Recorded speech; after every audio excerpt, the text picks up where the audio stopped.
Ma'am, di na po ako nakakatulog pag hindi ko naririnig voice recording nyo about Gen Ed and Prof Ed. Ayan, naririnig nyo ang video. Okay, sabi ko sa inyo, kabilaan dahil nga piyesta ngayon.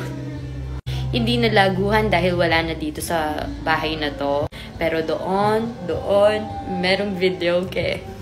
At ngayon nga, nagsasalamin na din ako. Kakagising ko lang. Kasi talagang natulog ako kanina kasi talagang hanggang ngayon hindi ko alam talaga. Siguro need neto ng rest talaga. Pero dahil di ko kayo matiis din, hanggang sa pagtulog ko, kayong iniisip ko, char. Dahil dyan, sige, drills tayo. Tignan ko nga kung nanonood talaga kayo ng mga drills. Talagang sumasagot kayo at natatandaan ninyo.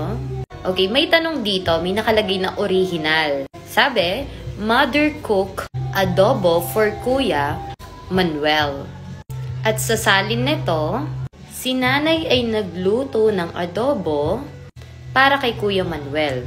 Ito ay pagsasaling. Anong klaseng pagsasalin yon? A. Adaptasyon. B. Malaya. C. Idiomatiko. And letter D. Literal. Pag sinabi nating adaptasyon, ito yung pinakamalaya sa lahat ng paraan kung minsan ay malayo na talaga sa orihinal. Kadalasang ginagamit ito sa mga salin ng awit, dula at dula. Ang pinakamahalaga naman sa pagsasalin ay ang kahulugan kesa doon sa istruktura niya. Halimbawa, I bought a new car.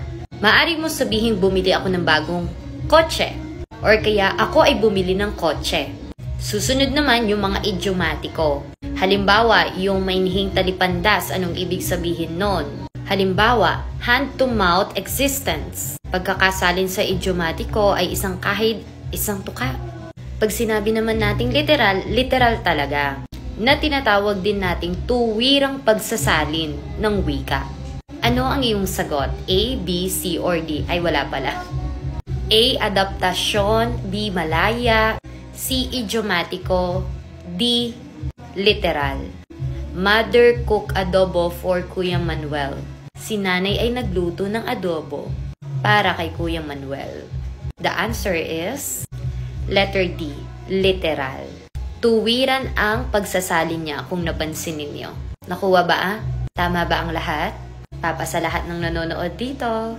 Ayan, makakatulog na kayo. Char!